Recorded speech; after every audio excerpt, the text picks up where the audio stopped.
사건 첫째 날 2011년 8월 10일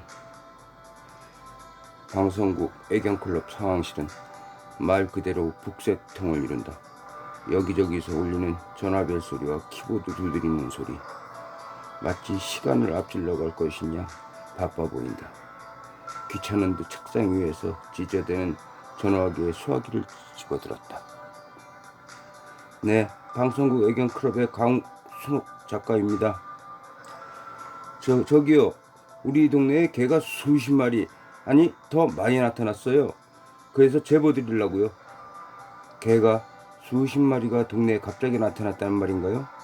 네, 오늘 갑자기 큰 게 작은 게 하여간 무지 많이 나타났어요. 저희 이런 거 제보하면 상금 준다는 거 맞죠? 저희가 제보님 말을 모두 듣고 출동할 수는 없으니까 혹시 동영상이나 사진 같은 증거 자료를 홈페이지에 올려주시겠어요? 물론 정확한 위치나 주소도 필요합니다. 사진요? 알겠습니다. 저 근데 보상금은 얼마나? 감사합니다. 증거 자료 보내주시면 바로 연락드리겠습니다. 수화기를 내려놓고 강 작가는 숨을 한번 크게 들이마셨다. 오늘만 해도 이런 터무니없는 전화가 수십 통씩 걸려왔다. 안 받을 수도 없고 팀장은 새로운 이슈를 찾으라고 재촉하고 스트레스가 쌓여 미치기 일보 직전이다. 또 전화기가 강 작가의 스트레스를 건들며 울려댄다. 심호흡을 한 번 한 후 다시 수화기를 집어든 강 작가는 혹시 일자리를 옮긴다면 이렇게 제보로 임명하는 프로그램은 절대 사절해야 한다고 다짐한다. 네, T방송국 애견클럽의 강순옥 작가입니다. 안녕하세요.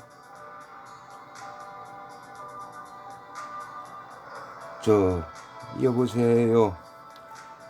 상당히 느린 말투의 5, 60대 아주머니 목소리다. 네, 말씀하세요. 무엇을 도와드릴까요? 거기가 T방송국 맞죠? 강 작가는 이제 숨까지 멎어버릴 지경이다. 기껏 꾀꼬리 같은 목소리로 방송국의 강순옥이라고 말하지 않았는가. 천장을 응시하고 길게 숨을 내쉬었는데도 아주머니의 다음 말은 이어지지 않는다. 여보세요? 여기 T방송국 애견클럽 맞고요. 저는 강 작가입니다. 무엇을 도와드릴까요?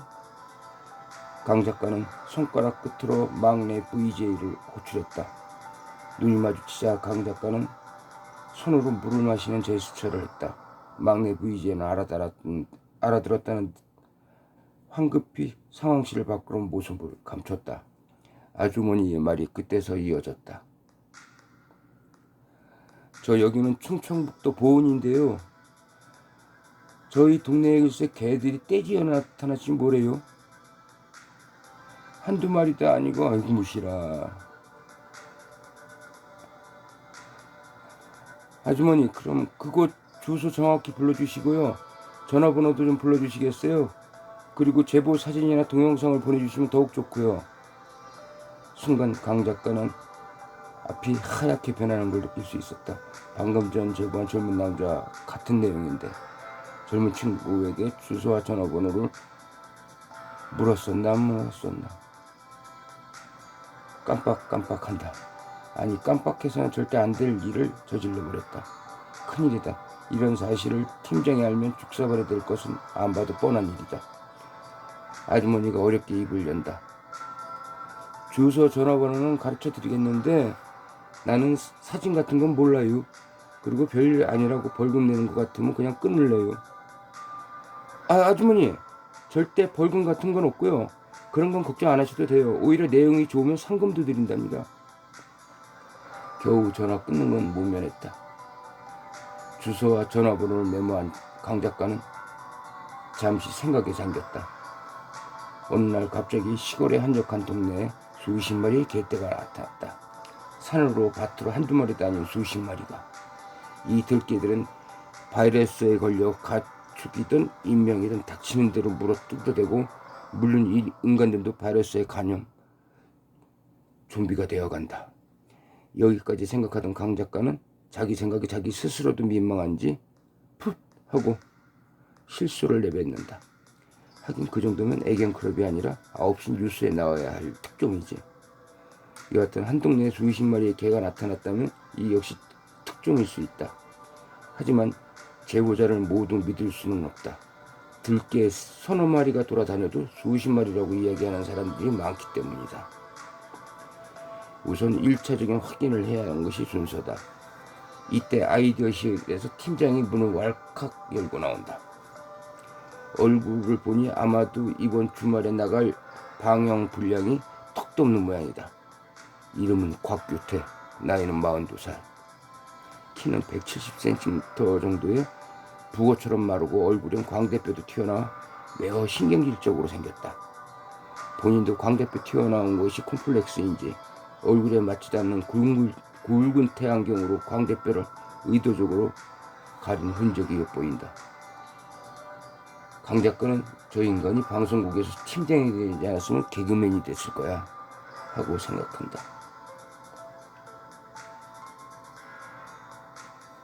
검은 뿔태안경과 광대뼈 헐렁한 와이셔츠와 껑충껑충 걷는 모습에 절로 웃음이 나오기 때문이다.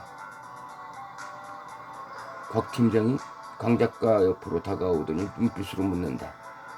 강 작가는 이야기를 해야 하나 마나 걱정이다.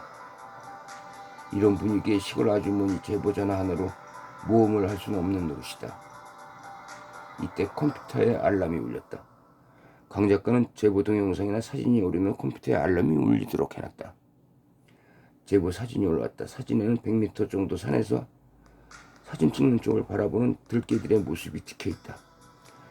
아주머니와 젊은 친구의 제보대로 조끼 수십 마리는 되어 보인다. 어찌 보니 그 무리들이 섬뜩하게 보이게까지 했다. 곽 팀장의 눈이 휘둥그레져 무슨 사진이냐고 묻는다.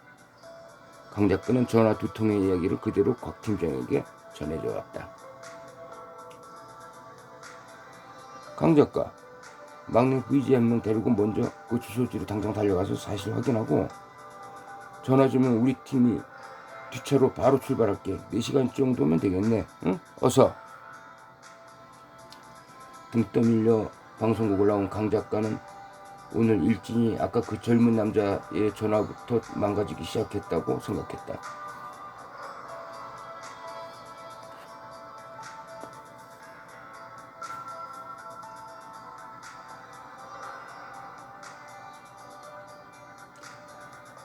아주머니는 사진을 모른다고 했고 상금 타령했던 젊은 남자가 제보 사진을 올렸다고 생각했다. 주소지도 아주머니가 불러준 주소와 나중 제보 사진과 같이 올라온 주소가 근접하다. 완전 삽질은 아닐 것 같다는 생각이 든다. 강 작가는 조수석에 앉아있는 막내 김순희 VJ에게 말을 걸었다. 21세의 아가씨로 대학을 중도에 포기하고 이 일을 선택했다고 한다. 이유는 묻지도 않았고 알고 싶지도 않다. 항상 면티와 청바지 차림으로 막내 VJ에게 활동적인 의상을 하고 다닌다.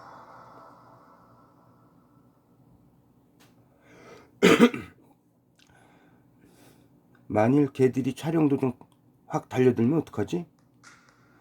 우선 차 안으로 피하든지 개들이 오르지 못할 높은 곳이나 있나 봐둬야죠 뭐. 그래, 우리 몸은 우리가 지켜야지. 비너먹을 곽 팀장 이런 도매상걸 녹아내면서 이 여린 아가씨 2명만 보내다니 싸가지가 없는 거야 아니면 모르는 거야. 막내 VJ는 그저 킥대고 웃기만 한다. 20km 후면은 보은 쪽으로 톨게이트를 지난다. 이제 거의 다가온다. 다행히 시간은 오후 3시. 해가 지려면 꽤 시간이 남았다. 이런 도매상골에서 해까지 져버리면 정말 곤란하다. 내비도 시골에서는 속수무책이라는 것을 강 작가는 잘 알고 있다. 톨게이트에서 계산을 하고 보은군 오정리길로 들어섰다. 송리산 밑자락에 자리 잡고 있는 동네인 듯한데 여하튼 산동네는 도심보다 해가 1시간 정도 먼저 떨어지고 난다. 강 작가는 브레이크를 밟고 작은 공터 안에 차를 세웠다.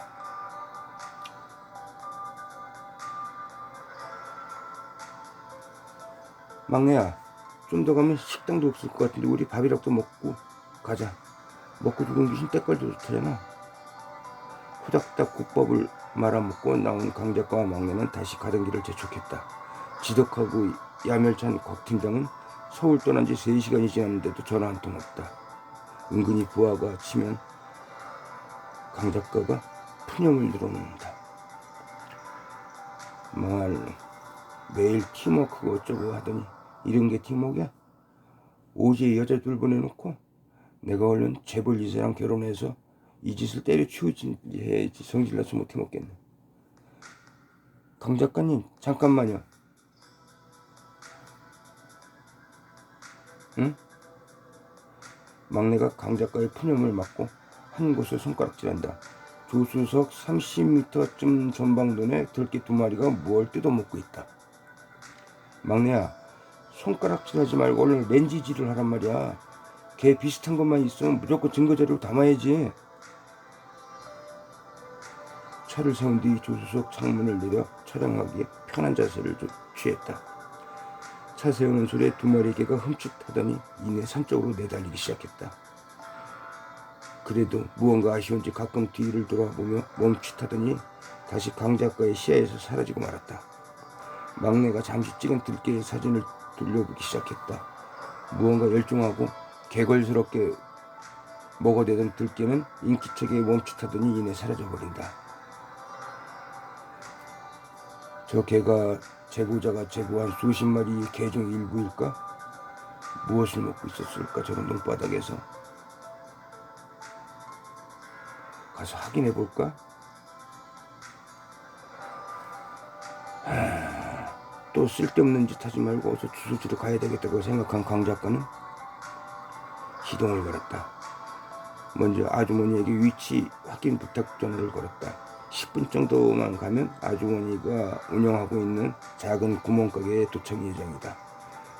구멍가게 간판은 아주머니 말대로 송포식품점이었다.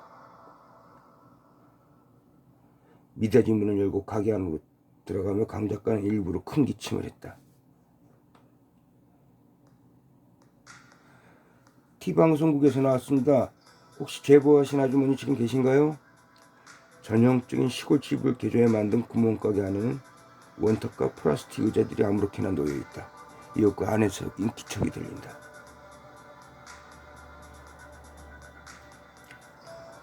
웜에 방송국에서 벌써 왔나벼. 잠깐 기다려요. 덩치가 제법 듬직해 보이는 40대 아주머니가 물기 있는 손을 앞치마에 닦으며 밖으로 나온다. 저기 아까 나랑 통화했던 T방송국 아가씨 맞죠? 오메 비행기 타고 왔나봐. 어찌 이리 빨리 오셨나? 아주머니 저희가 우선 급해서 그러는데 걔가 많이 출마한 곳이 어디죠?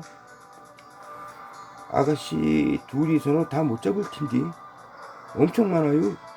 이쪽 길로 쭉 올라가 봐요. 아마 동네 노인들도 몇 분 계실 거구만요. 구경거리 낫지 뭐예요? 막내야, 필름 준비해가지고 어서 가보자. 가게 밖으로 막 나가려는 찰나 아주머니가 투박한 손이 강 작가의 팔목을 움켜잡았다.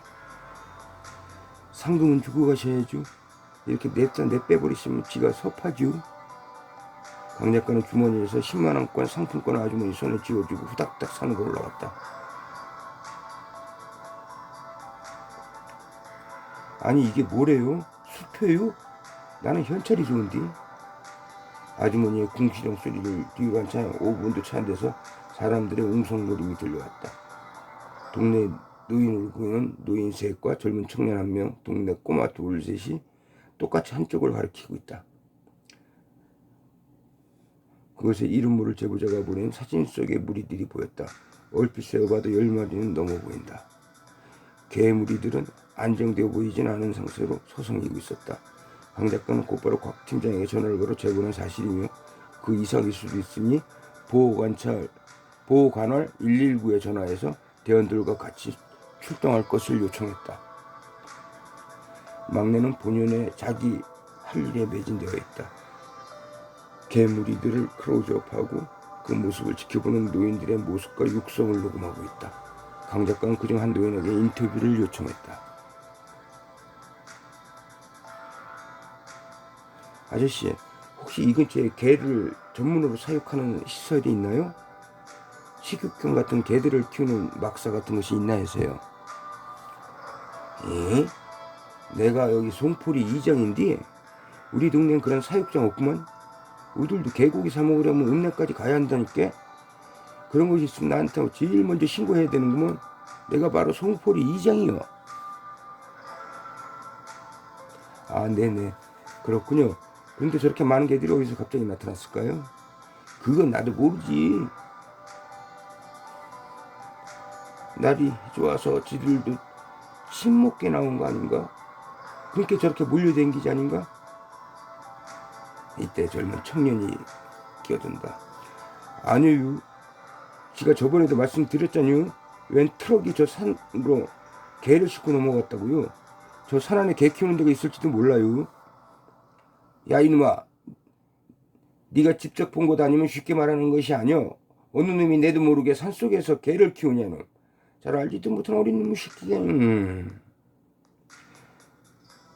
한 젊은 청년이 자기 의견을 얘기하자 노인은 정색을 하고 젊은이의 말을 막고 나무란다. 이때 강 작가의 눈빛이 번뜩하며 젊은 친구의 얼굴을 주시한다. 뭔가 불안이 하나 가득 있는 젊은이는 계속 입을 삐죽대고 있다. 아마 할 말을 모두 하지 못해 좌불안석인 모양이다. 강 작가는 노인들에게 개 무리들에게 정신 뺏기고 있을 때 젊은 친구의 팔을 이끌고 언덕 아래로 내려왔다.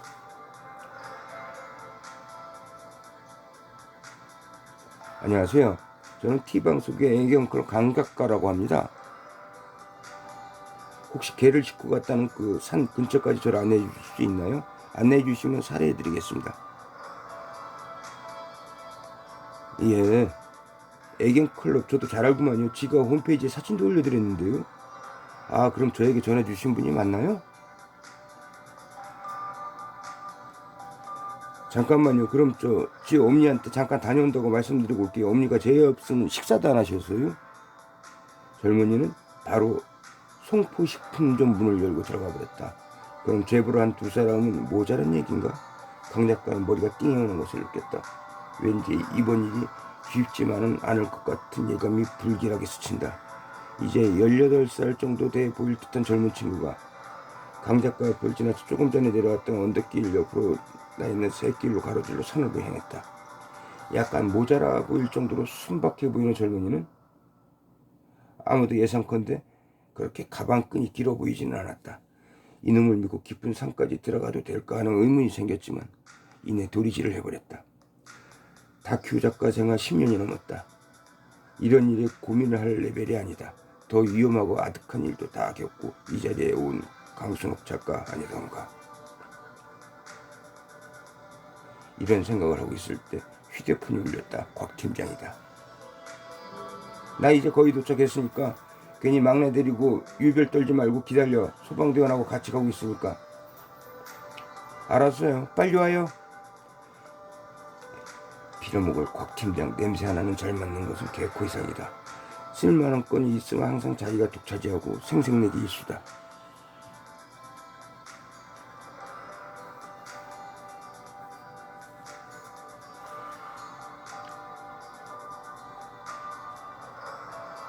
강 작가는 젊은 친구의 뒤를 부지런히 따랐다.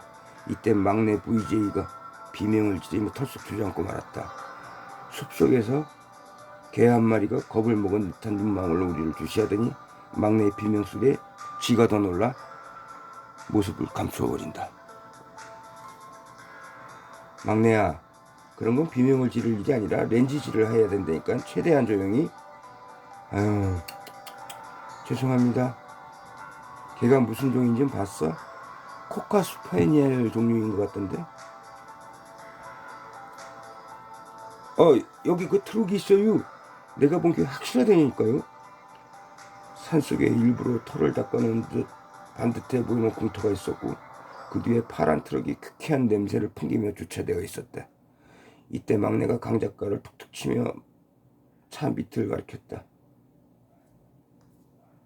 강 작가는 외마디 비명을 질러버렸다. 아! 강 작가는 혼비백산 뒤로 벌렁 나자빠지고 말았다. 트럭 밑에서 송아지 많은 누렁이 한 마리가 슬그머니 기어나와 인상 한번 쓰는 듯 하더니 후닥닥 모습을 또 감춘다. 트럭 내부는 먼지가 수북히 쌓여있고 땀수건이 제멋대로 의자에 걸터 널브러져 있다.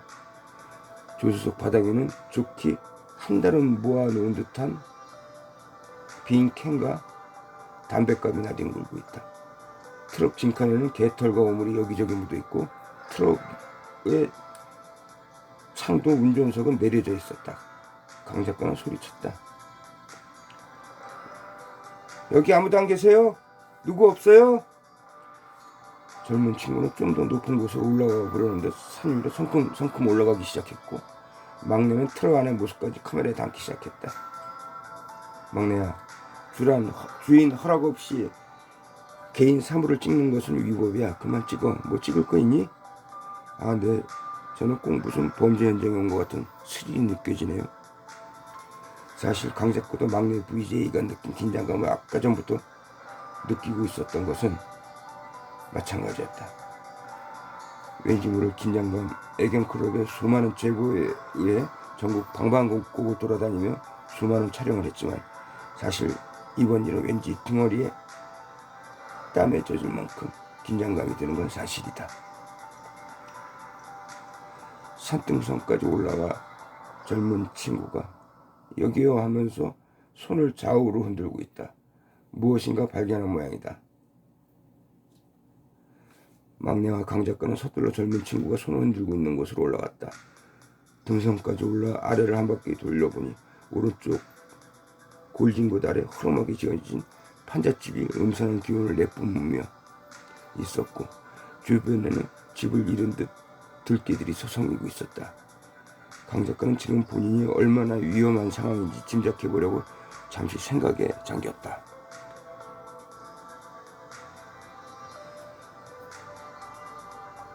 사람이 사는 집은 분명한 것 같고 트럭을 봐서는 아무도 무허가로 식용견을 키우거나 도살하는 사람들이 숙소나 또는 일터가 거의 확정이다. 그렇다면 저 음산한 판잣집을 정정당당히 카메라를 들고 가서 문을 두드리는 것이 얼마나 위험한 일인가. 곽 팀장을 기다려야 하는 것이 안전하긴 하지만 모험심과 호기심이 뒤엉켜 견딜 수가 없다. 약간 어리버리해 보이긴 하지만 젊은 남자아이도 있지 않은가. 강 작가는 판잣집을 한번 보고 막내의 눈을 바라보았다. 막내가 머리를 끄덕이며 한번 해보자는 듯이 눈을 질끈 감았다. 그래, 좋다. 부딪혀보자. 설마 이렇게 훤한 대낮에 뭔 일이 있겠어? 물이나 한잔 얻어먹으러 왔다고 둘러대지 뭐. 강 작가는 젊은이를 쳐다봤다. 그러나 아무런 생각이 없어 보인다. 여기까지는 우리가 그를 따라왔지만 이제는 강 작가가 모든 행동을 먼저 취해야 한다. 망설임 없이 강 작가는 판잣집 있는 곳으로 조심스럽게 비탈길을 내려가고 있었다. 판잣집에 한 걸음씩 다가서자 오물 냄새와 개 비린내가 역겹게 풍겨오기 시작했다. 그 냄새가 역겨운지 모두 얼굴에 오만상을 쓰며 판잣집 앞에 다가섰다. 집이 그리 커 보이지는 않지만 판자를 촘촘히 박아 밖에서 내부의 모습은 볼 수가 없었다. 들어가는 입구도 잠겨있는 듯 꼼짝하지 않는다. 문의 높이는 2m가 훨씬 넘어서는 것 같다. 지붕도 판자로 얼키설키 덮어놔 안을 볼 수가 없다. 계세요? 안에 누가 안 계세요? 물 한 모금 얻어먹고 가려고 그래요. 아무도 안 계세요? 몇 번인가 소리쳐 불러봐도 아무런 기척이 없다. 음산한 바람만 오물 냄새와 뒤섞여 두통을 재발시키고 있다. 조용하니 마치 세상을 멈춘 듯이 새소리마저 조용하다. 막내가 답답한지 판잣집을 향해 소리를 꽥 지른다. 여보세요? 아무도 없어요? 안에 아무도 안 계세요? 역시 묵묵부답과 함께 스산한 느낌만 더해간다. 어이, 총각은 몇 살이에요? 이 동네 산지 오래됐어요? 분위기를 바꿔보려고 강 작가가 젊은 친구에게 말을 걸었다. 지는 19이고요. 동네 송포에서 태어나서 이곳에서 컸구만요. 저희 어머니가 앞으로 이 동네에서 이장 될 사람이 집밖에 없대요.